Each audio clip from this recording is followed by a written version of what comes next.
Thank you, everyone. Hello. So let me enter the presenter mode. Okay. So I would like to share with you today our experience with the ongoing pilot project that the Graphware team, together with the Rockefeller Archive Center team, have been working on in the last few months. I will cover our path from the unstructured data towards building a knowledge graph, right?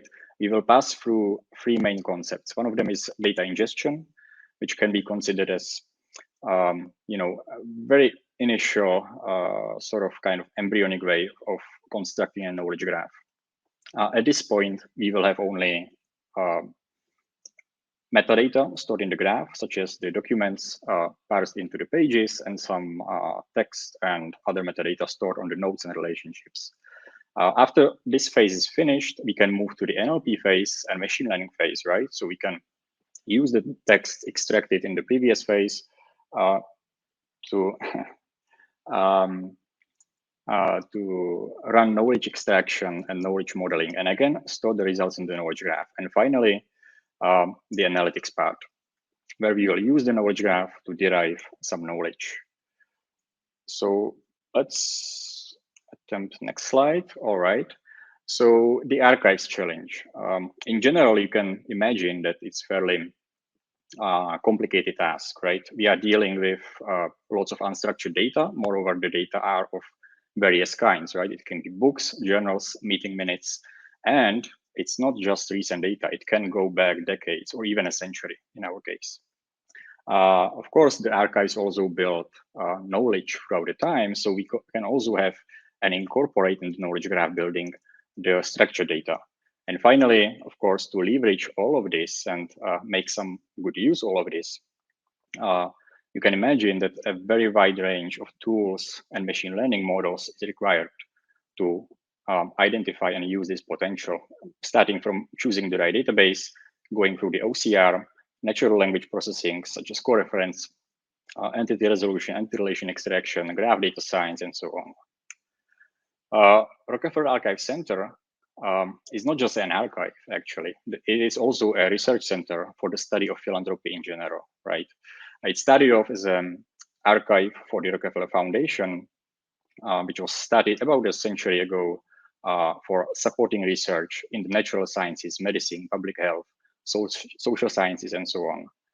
Over the time, the archive evolved, and currently it safeguards various historical materials of major foundations, cultural organizations, research institutions, and others. The general project goals, I mean, there are several of them, just to pinpoint some. The main interest here, or one of the main interests here, was to identify new insights and new patterns regarding the grant making process within the Rockefeller Foundation. A longer time kind of goal is to provide advanced analytics tool for a broad range of researchers that come each year to the archive to study and do research of various topics. Some of the questions they might be asking are, are there patterns that typically precede some funding, right? That means, for example, when is it required that, or is there a higher likelihood that a grant will be awarded if the representatives of the foundations meet over lunch with the scientists, right? Or another pattern is like how long typically it takes, or how much effort and how much internal development within the foundation it takes before the grant is actually awarded. Or we can think of, studying trends of funding, certain subdisciplines, and basically look over time how certain disciplines come to prominence while other disciplines slowly disappear, right? So all of this is somehow contained in the archives. It's there in the documents. It's just, in most cases, inaccessible. So when we start looking at the actual documents, we are working with two main kinds of unstructured data. One of them is called officer diaries, which are basically transcripts of the meetings or conversations the representatives of the Rockefeller Foundation held at universities with various scientists about their projects or about projects of their colleagues and other people. And this way, basically, they build a network and understanding of what is trending, what is potentially interesting, what is the potential for the future, and what could be worth funding, right? That brings us to the second kind of documents, which are the board of director minute books. This is the example of the minute book, where basically we see that the grant RF32098 of $45,000 was awarded to the Harvard University for chemical research of heats of organic reactions. So basically, from this kind of documents, we can mine very detailed information about the grants, how large, to whom, for which topic. And this alone is interesting to study just in isolation, sort of, right? Because we can study how much money went to Harvard University over the years, or which research was funded or received the most amount of money, the biggest amount of money for it being conducted. But our focus here was actually find a way to connect these two unstructured sources of data. So to find a way how to mine the knowledge from both of these kinds of documents and figure out what happened or what kind of conversations occurred before the grant was awarded. So as you might have noticed in the documents, and I will go through it in more detail very shortly, there is a lot of knowledge and relational knowledge contained within these textual documents. So how to surface the knowledge and how to model this complexity. Of course, our answer, or we believe the best answer, is through a knowledge graph. And here, we can just briefly discuss what is a knowledge graph. It can be potentially ever-evolving graph data structure composed of nodes, semantically meaningful relationships, properties on them, that is designed to craft the knowledge for humans and machine alike. And what it means for humans is that they will basically get a very efficient way of interacting with the data and analyzing the data through a natural, user-friendly interface. While for machines, if the knowledge graph is designed well, it can serve as a useful input for various complex machine learning systems that can learn from the relational knowledge stored within the knowledge graph. And here we can take as an example biomedical domains where graph neural networks are used to for the drug repurposing, or using knowledge graph embeddings in some architectures of the named entity disambiguation, right? To match entities mentioned in the text with some knowledge base and similar things like that. So to be a bit more concrete and regarding our example, let's take this simplified schema, right? So we have at the bottom left node which represents the grant. We have the officer diary to the right of it. Then we have lots of nodes which represent the named entities identified in either of these documents and some relations among them, right? This is a knowledge graph schema. As you of course know, I mean, label property graphs such as Neo4j have the huge advantage that they are schema-less. On the other hand, we believe that, in case of knowledge graphs, schema is very useful.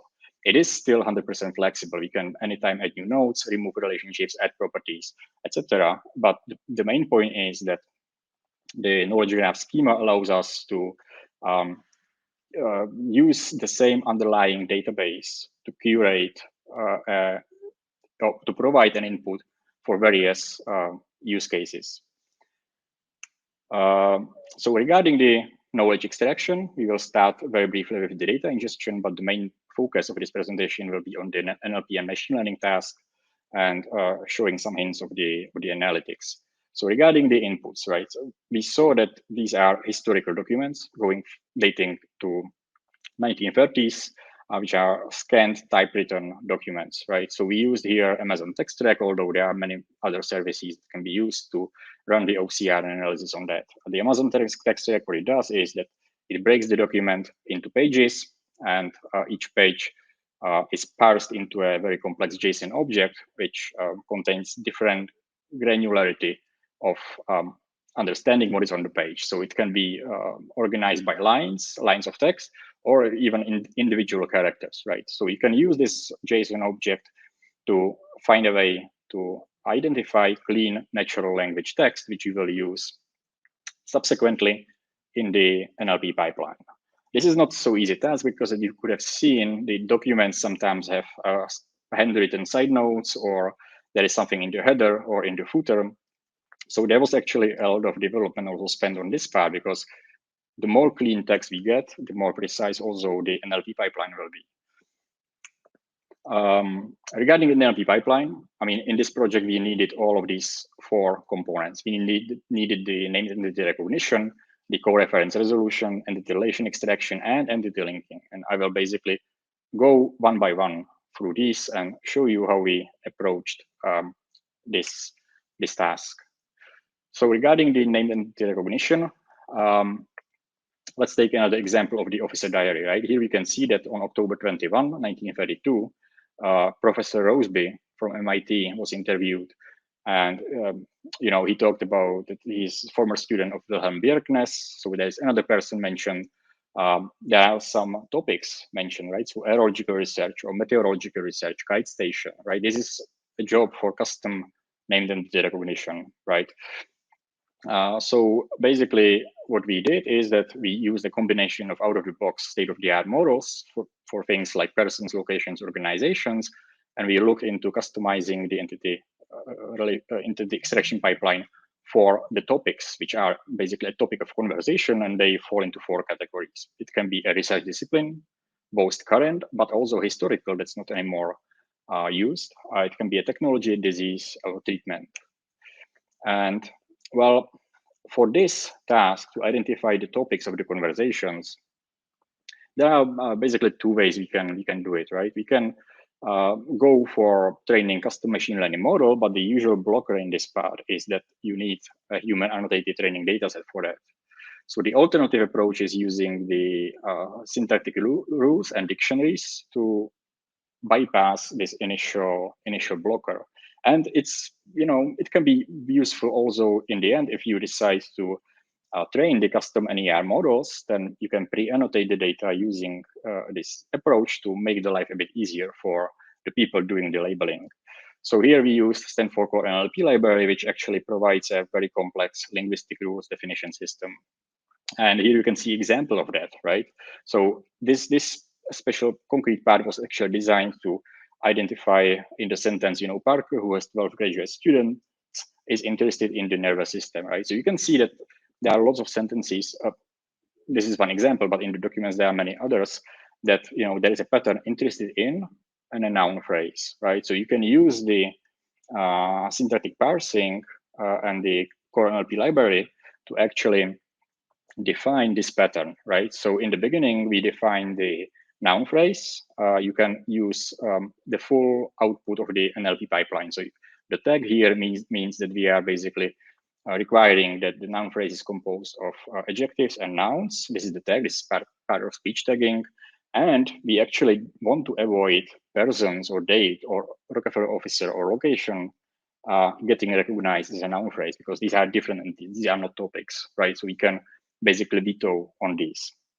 And in the main pattern, we basically say that, there has to be tokens interested in, potentially there can be, but doesn't have to be the article, D or A, and followed by the noun phrase. And similarly, we can define like many other, right? So another frequent way of mentioning research topics was that, somebody X is doing research in something epsilon, right? So this is a starting point. This is good, but it has its limitations.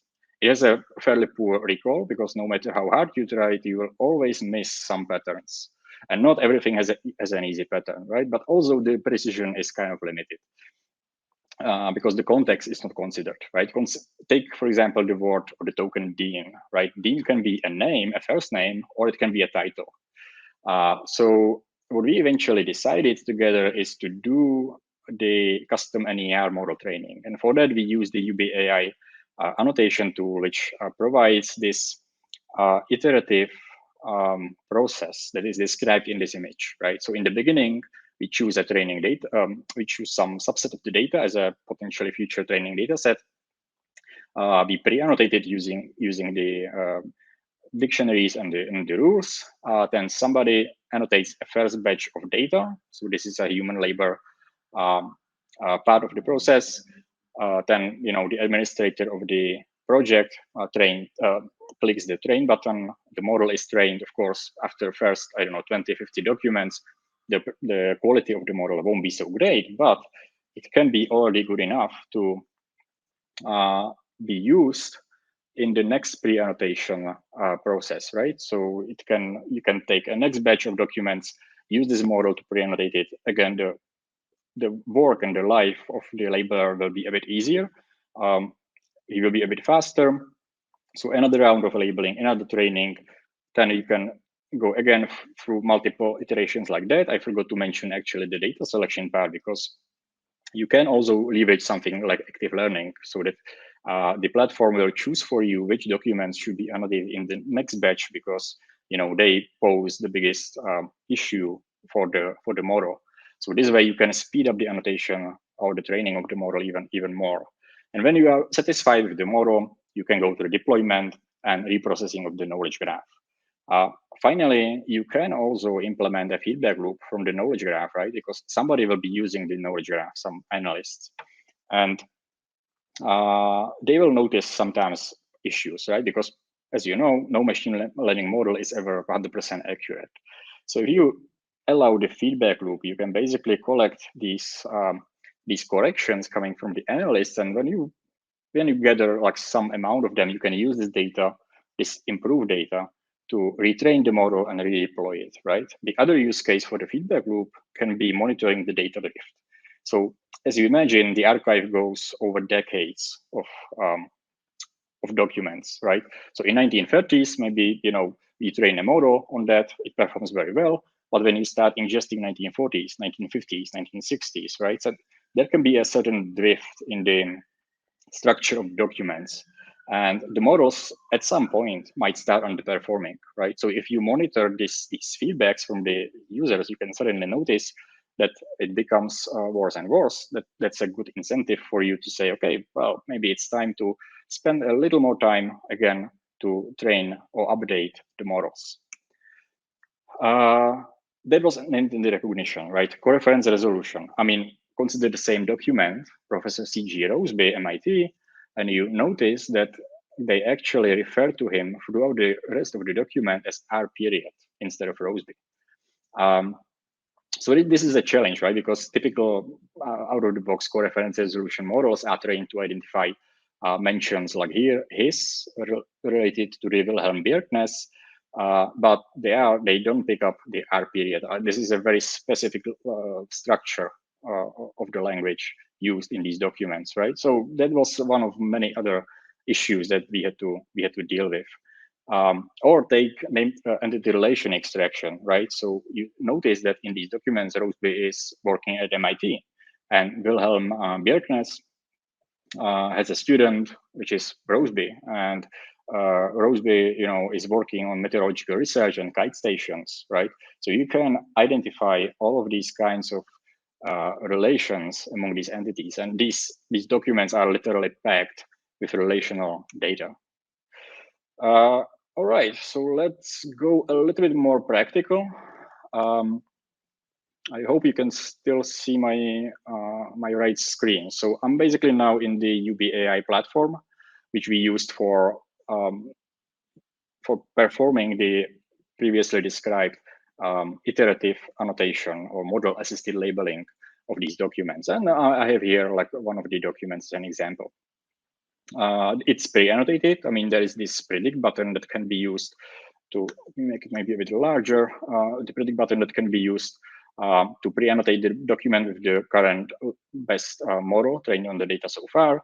And I might say that, oh, maybe I don't want May 24, 1937 like this. Maybe I want also Monday included in the date, right? So I can correct that. Or maybe this is not really a person, but it is an interviewee, right? So I can easily fix the annotation, or I will notice perhaps that, in the text, malnutrition, and there is a missing discipline, right? So I can easily add a couple of annotations like that And when I'm done, I will basically validate the document and I can go to the next one, right?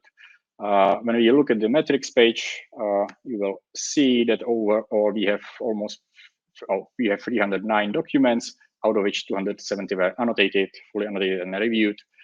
We have entities, most of them are actually a person, followed by organization and the discipline, which is the topic of the discussion that we are talking about. And yeah, we can even like inspect the models. We experimented with a couple of them, and you can see the best performance here reached on 270 documents. And here you can see the full chain of models that we tried, right? So we started with 50 documents, went to 70, 122, 200, and eventually the latest one based on 270 documents. And you can explore some, precision recall, F1 scores, charts, and etc. So the result that you get from all of this is a populated knowledge graph. I already showed you this schema in a bit simplified form. So you can see the grants, the diaries, the entities, right? You can see that the data set is very, very rich in terms of people network or the intellectual network, because these are typically scientists that were talked about or interviewed by the officers, right? So it can be worth like examining this network in a little bit more detail. So when I print or plot show part of this network, then we can see here person notes, and person talked about another person, right? Here you can notice maybe an interesting one like Albert Einstein, right? And there was Oswald Veblen talking about him. So the way you can do, or the way you can design your knowledge graph, is that you can do it in a way that it can be explainable, so that it's easier for the analysts, people using it, or even developers who are tuning the models and the system to actually quickly see what's happening and where it's coming from, right? So here we can see that this specific relation between Oswald Veblen and Einstein was extracted from this sentence, where E period, clearly Einstein, is very devoted to the English way of life and not too enthusiastic about the United States. But Veblen thinks that he would eventually adapt. So you can see this is a fairly complex sentence. Like Einstein and Veblen are far away, but when you actually analyze this sentence using the NLP and store the dependency parsing results of this NLP analysis as a graph, as a helper database in Neo4j, then you will actually notice. Okay, let me delete this sentence note to make it a bit easier to see it, and you will notice that where are they? Oswald Veblen is right here, and where is Einstein? Of course, right here, right? So actually, when you look at it from the perspective of the dependency parsing, Einstein and Veblen are just 3 hops away, right? And one of them is subject of the verb think, because Veblen thinks about Einstein, right? So you see that using Cypher query, you can actually design a fairly simple system, or fairly simple query to go through all of these sentences and identify these typed relations, right? And for that, we use this workflow. We basically, since this is a repetitive task for us, like we use this approach in quite many projects. So we actually define a whole independent component that's taking as input a JSON file where we specify what kind of relation it is between what is the source label of the node, what is the target label, which relation types, how many hops between them, etc. And it gets translated into the Cypher query and executed, and only the results are stored in the graph, right? All right, so against the knowledge base, like you can take this document where perhaps Donald McLaughlin could be disambiguated against Wikidata, right? In our case, the most interesting or the most important challenge was to kind of resolve the entities, the topics of the discussion, right? And if you remember, like the topics, I mean, here are a couple of examples. They are something like chemistry, cyclotron, or endocrine control of calcium, right? They are more like keywords than actual well-behaved entities. And they can also contain both current and historical concepts, right? So actually, it would be difficult to find a knowledge base complete enough to do that. So anyways, for multiple reasons, we decided to go through or to design an unsupervised semantic linking approach using transformers and the hierarchical clustering. And this would be a presentation on its own. And actually, there is a presentation about this by my wonderful colleagues, Federica and Alessia. So I do recommend tomorrow, if you have time, have a look. A small teaser. This approach manages to cluster together semantically relevant things. Like here you can see two examples, two subsamples of two clusters, right? So here you can see hormones, endocrinology, or adrenal cortex all clustered together, because when you Google it, actually all of them are semantically highly relevant. And similarly, genetics, heredity, evolution, crossbreeding, or chromosomes of plants. This is all again in the same cluster, right? So we will see very shortly like why this is important for us. So yeah, I mean, you can be asking now like, okay, we have entities, we have relations. So what, right? So what do we do with that? There is some value. So one of the tasks was, I mean, if you remember the very beginning, we are talking about conversations being described in the officer diaries. So this is exactly what we have to do, right? We need actually inputs from all of the steps that we discussed before. It means the name, entity recognition, entity relation extraction, co-reference resolution. All of that is needed to be able to identify this orange node right in the middle, which represents the conversation on a certain day with a certain interviewer, the RF officer, with a scientist about concrete topic, and even of course follow-up chains, right? This is the big task, to be able to say, okay, they met a couple of times about this or similar topic, and after a couple of meetings like that, maybe the foundation decided that this research is solid enough to actually fund it. The other task is, I also mentioned in the beginning, like we have two sources of unstructured data. We have the board of director minutes, which are represented here by the green node, the grant, and we have the officer diaries, which represent in very detail concrete conversations about topics. And the goal is to actually find this resulted in a relationship between the two, right? So I will actually show it in a demo how this is done. It will be a bit easier.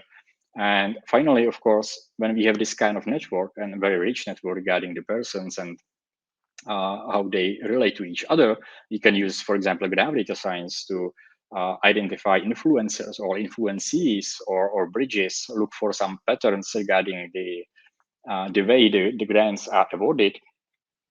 Or you can do like temporal graph analysis of emerging and disappearing trends, right, over the time. So yeah, let's have a look at another demo.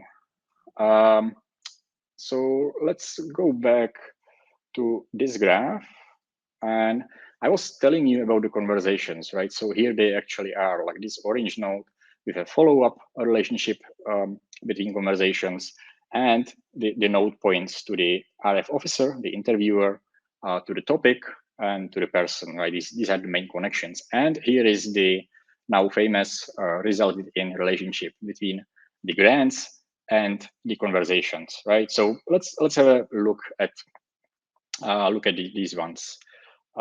So I just visualize them all in the same canvas, and we can again start using or start exploring like why these relations are actually in the database.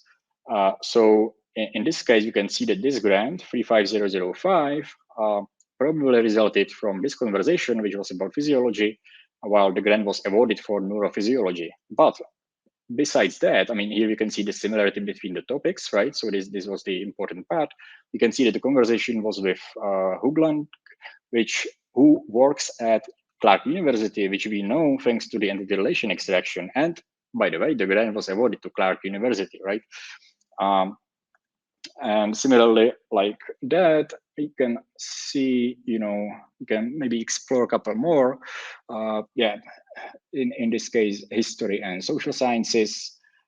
So it might not be always like 100% accurate, just like any machine learning model, like we discussed, right?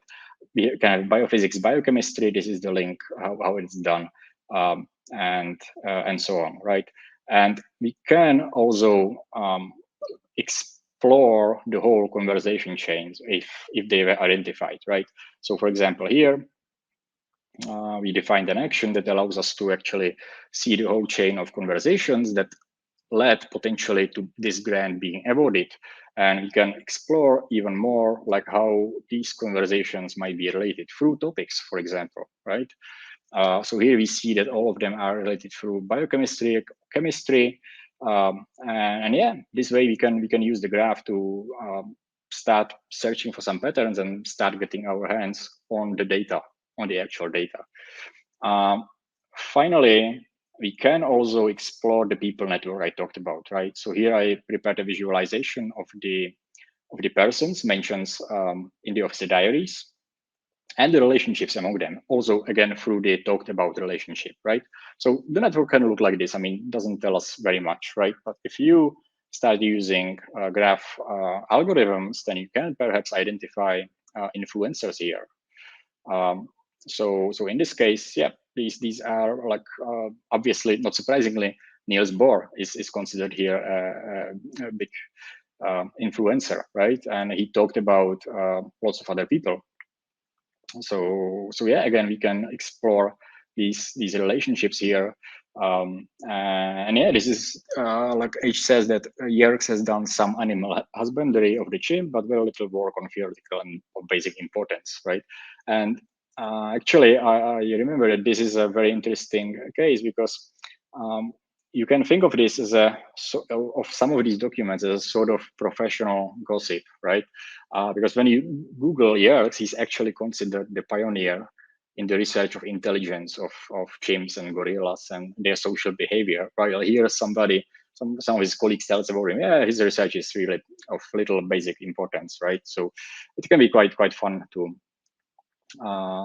explore these kind of things. All right, so I see that the time is almost up.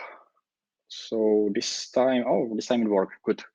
So let's start the presentation again, and just to finish off. I mean, thank you very much for coming. If you have any questions, we don't have time today, but feel free to reach out to me anytime. I'll be happy to answer any of those questions. And I would like to point you out to these two very related presentations. One of them is a lightning talk by Fabio, who will be talking about temporal graph analysis. It can be done exactly on this kind of data to help to identify the emerging or disappearing trends. And my wonderful colleagues, of course, Federica and Alessia, who did the great research on the keyword disambiguation, or in this case, topic disambiguation using the transformers and clustering. So, yep, thank you very much, and goodbye.